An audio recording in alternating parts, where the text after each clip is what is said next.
네, 안녕하세요. 정고수의 땅 따먹기 정진관입니다. 오늘은 아파트가 많다고 아직 멀었다라는 주제로 대화를 나눠보도록 하겠습니다. 부동산은 무조건 교통 플러스 인구죠. 교통이 좋은 곳엔 사람이 몰리게 되어져 있고 사람이 이미 많은 곳이라고 하면 정부에서 좋은 교통편을 넣어주게 되어져 있다. 그때 남들보다 시간이라는 무기를 먼저 활용을 해서 그곳 일대에 씨앗을 묻어 놓는다면 시간이 지남에 따라 나의 자산은 자연스럽게 증식될 수밖에 없더라. 이 공식에 대해서 설명드리고 있습니다. 오늘은 이렇게 진행토록 하겠습니다. 첫 번째, 대한민국 국토 면적 중에 얼마 정도가 도시일까요? 다음 두 번째입니다. 도시 중에서 주거지, 상업지, 공업지, 녹지 보통 이렇게 구분을 하죠. 몇 %씩 차지하고 있는지 자세하게 살펴보도록 하겠고요. 마지막으로 다른 나라 사람들, 선진국이라고 불리우는 그들은 도시에 얼마나 많은 사람들이 몰려 살까요? 이 부분에 대해서 알아보도록 하겠습니다. 출발하겠습니다. 자, 우선 세계 국토 면적 순위에 대해서 알아보도록 하겠습니다. 네이버에 들어가서 세계 국토 면적 순위라고 검색을 하면은 이러한 표를 확인할 수 있고요. 1등은 러시아, 2등 캐나다, 미국, 중국, 브라질, 오스트레일리아, 인도, 아르헨티나, 카자흐스탄, 알제리 순으로 진행이 되고요. 북한 같은 경우가 97위, 우리나라가 107위를 차지하고 있습니다. 우리나라 도시계획 현황에 관한 구체적인 자료, 최근 자료 알아보면 이렇죠. 국토교통부에서 발표를 했는데 그 제목은 이렇습니다. 국토 면적의 16.7%, 17,769제곱킬로미터가 도시지역이다 라고 이야기를 하고 있는데 그 내용 자세히 살펴보면 이렇습니다. 기준은 20년도가 되겠고요. 20년 도시계획 현황 통계 발표, 국토 면적의 16.7%, 이만큼은 도시다 라고 이야기를 하고 있고요. 대한민국 한반도가 10만 6,205제곱킬로미터로 구성이 되어져 있는데 그중 도시지역, 주거지, 상업지, 공업지, 녹지 이하 도시지역을 17,769제곱킬로미터로서 16.7%를 차지하고 있고 이를 한눈에 주거지, 상업지, 공업지, 녹지를 보고자 한다면은 다음이나 네이버 지도 들어가셔서 지적 편집도라는 부분을 클릭하시면 되겠습니다. 그 중에서 제가 서울권역만 한번 캡처해 와봤어요. 지금 지도상은 이렇게 핑크색으로 구분이 되어져 있는데 제가 그 위를 파란색으로 한번 덮어보겠습니다.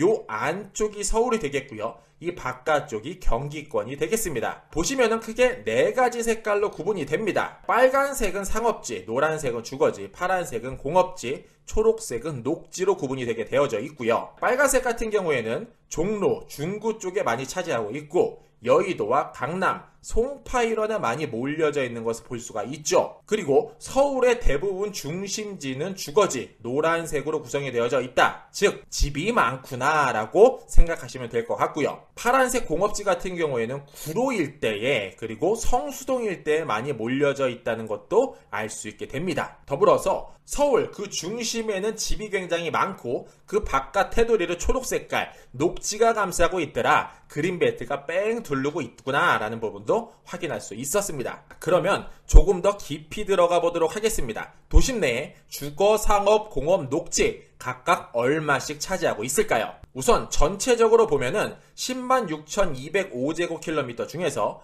자연환경 보전지역이 11.2%, 농림지역이 46.4%, 도시지역이 16.7%, 이 부분을 자세히 알아보는 거죠. 다음 관리지역이 25.7% 정도 된다고 합니다. 그래서 도시지역을 좀 더 확대해 보면은 총 17만 7,609제곱킬로미터가 되고 이 중 대한민국 전체 면적을 100으로 봤을 때 주거지가 약 2.55%, 상업지가 0.32%, 공업지가 1.15%, 녹지가 11.89%를 차지하고 있고 미지정된 지역이 0.82%를 차지하고 있다고 합니다. 다시 한번 생각해 볼게요. 한 반에 100명 친구가 있어요. 그 중에 주거라는 친구가 있고 상업이라는 친구가 있고 공업이라는 친구가 있다라고 가정을 해보면 대한민국 전체 면적 중에 약 4등 100명 중 4등 정도만 도시지역이라는 걸로 구분이 돼서 적극적으로 땅을 활용하고 있다. 사람들이 굉장히 많이 모여 살고 있고 이쪽 일대의 땅값은 실로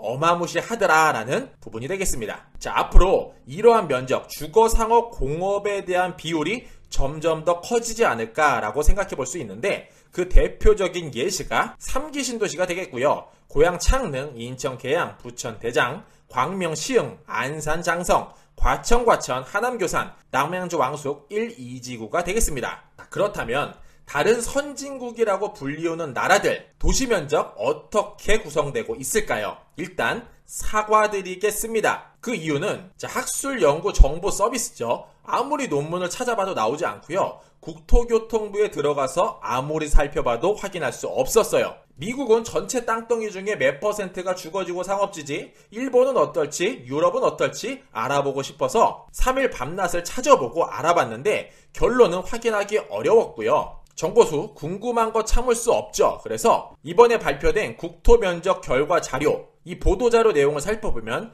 담당자분들이 계세요. 국토교통부에서 우리나라 통계에 대한 내용을 살펴보는, 즉 이번 자료를 만드신 분들이 되겠는데 이분한테 한번 여쭤봤습니다. 그랬더니 현재까지 정확한 데이터 알 수 없었고요. 이 부분을 참조해보시면 어떨까요? 라고 너무나도 친절하게 안내를 해주셔서 이 부분을 한번 설명드려보겠습니다. 네이버에 들어가서 코시스라고 검색을 하면은 국가통계 포털이라는 사이트를 확인할 수 있고요. 이곳은 어떠한 것을 통계를 내고 있냐 봤더니 대한민국 전반에 거쳐서 인구, 사회 일반 현황들, 범죄와 안전, 노동, 소득, 소비, 자산, 보건, 복지, 교육훈련 등 엄청나게 많은 분량의 데이터를 통계를 내고 계셨습니다. 그 중에서 국제기구 통계로 들어가서 주제별 국제 통계를 클릭하게 되면은 1950년도부터 2050년까지, 즉 과거서부터 현재까지 그리고 앞으로 미래까지 도시화율이라는 것을 확인할 수 있었는데 바로 이 창이 되겠습니다. 결론은 순서가 일본, 영국, 미국, 한국, 프랑스, 즉 도시화율이 우리나라가 전 세계에서 4등 정도를 차지하고 있구나라는 것을 알 수 있었고요. 도시화율이란 전국 인구에 대한 도시계획 구역 내의 거주 인구에 대한 비율을 뜻하게 되고요. 도시지역에 거주하고 있는 인구의 비율이 얼마나 되는지 파악하고 있는 지표라고 해석해 볼 수 있을 것 같네요. 그런데 사실 여기에서 조금 아이러니한 거, 아직도 풀리지 않는 정보수의 퀘스천이 하나 있는데 뭐냐 봤더니 이번에 국토교통부에서 보도한 자료를 보면은 도시지역 인구 비율 추이가 오늘날 2020년도에는 91.8%, 즉 100명 중에 92명 정도는 도시에 살고 있다라고 발표를 했죠. 그런데 코시스에 들어가서 보면은 한국이 81.4%라고 표기하고 있다는 겁니다. 뭐가 맞는지 잘 모르겠어요. 이 영상 보신 분 중에 이 부분에 있어서 정확한 데이터, 내용 알고 계신 분이 있다면은 댓글로서 꼭 설명을 해주시면은 너무나도 감사드릴 것 같습니다. 궁금증 못 참죠? 앞으로 정보수도 꾸준하게 이 부분 알아보도록 하겠습니다. 그렇다면 땅 따먹기라는 채널은 부동산 자산 증식에 초점을 맞추고 있기 때문에 이러한 데이터를 보고 이렇게 생각해보면 어떨까요?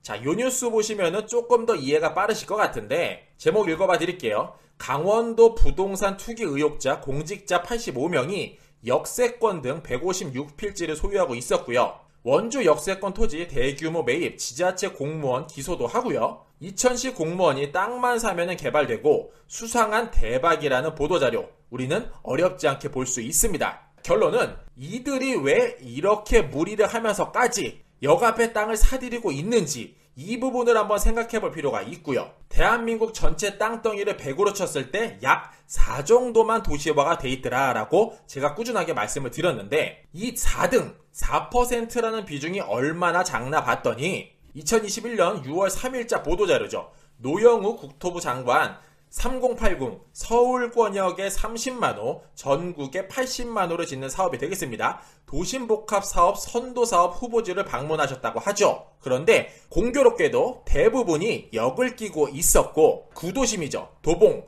영등포, 은평구, 강북, 대구 남구 정도로 들렸는데 역 근처에 낮았던 부분, 용적률 건폐율을 높여서 주거지를 더욱더 확대토록 하겠습니다 라고 이야기를 하고 있다는 거죠. 결론은 이렇습니다. 역사 주변에 한정되어 있는 땅, 집, 그것을 남들보다 먼저 선점한다면은 지금은 4% 정도밖에 안 되지만 앞으로 5%도 되고 6%도 되겠죠. 그 일대를 남들보다 먼저 선점한다면은, 그런데 그 시그널은 누구보다 확실한 거 무엇이 있을까요? 바로 철도가 있을 것이다 라고 정보수 감히 제안 드리도록 하겠습니다. 바로 역 앞에 이렇게 낮았던 부분을 높이 짓는 사업, 부중성 공식에 의해서 무한정 그린벨트 풀어가지고 개발하는 것보다는 역 근처에 최대한 가까이 붙어져서 그것을 선점해보자, 이렇게 생각해 볼 수 있다는 거죠. 자, 서울특별시 뿐일까요? 토지 이음 국토교통부 사이트죠. 이곳에 들어가서 고시 제목을 역세권이라고 검색을 해보면은 노원구도 하고요, 영등포도 하고, 여주도 하고, 부천도 하고, 경남 김해도 하고, 경기도 안산도 하고, 강원도 원주도 하고, 강남도 한다. 즉 대한민국에 역 들어가는 데는 엄청나게 활발하게 사업이 진행되고 있구나, 나라에서 밀어붙이고 있구나, 이 부분을 알 수 있었습니다. 자, 마무리하겠습니다. 서울 경기권 밤에 높은 곳에 올라가서 보면은 정말 아파트 공화국이라는 말이 어렵지 않게 공감이 되죠. 이렇게 아파트가 많은데 앞으로 더 진다고? 인구도 줄어든다고 하는데 앞으로 아파트 더 만든다고? 이렇게 생각하시는 분들 굉장히 많은데 정보수 단언합니다. 아직 아파트 갈 길 멀었습니다. 그 근거로는 크게 두 가지를 말씀드릴 수 있고요. 3080 도심복합 개발에 대한 발표 국토부에서 진행했고요. 다음으로 제 오른편에 나와져 있는 21년 6월 29일 보도자료죠. 비수도권 광역철도 확대 등 중장기 철도 투자 방향 제시, 2030년까지 철도 어디에 어떻게 깔겠다, 그 정확한 노선, 예산 발표를 했다라는 거죠. 따라서 국토교통부 발표자료, 보도자료와 같이 향후 10년간 철도 역사 개발은 계속 이뤄질 것이고요. 이미 그 예산이 119조 8천억 원으로 잡혀져 있다는 겁니다. 이렇게 만들어지는, 새로이 만들어지는 역사 주변 가만히 놔둘 일 없죠. 선점 말고 답이 있을까요? 공부하고 준비하고 선점해 보시기를 권면드리겠습니다. 이상으로 정고수였습니다. 안녕.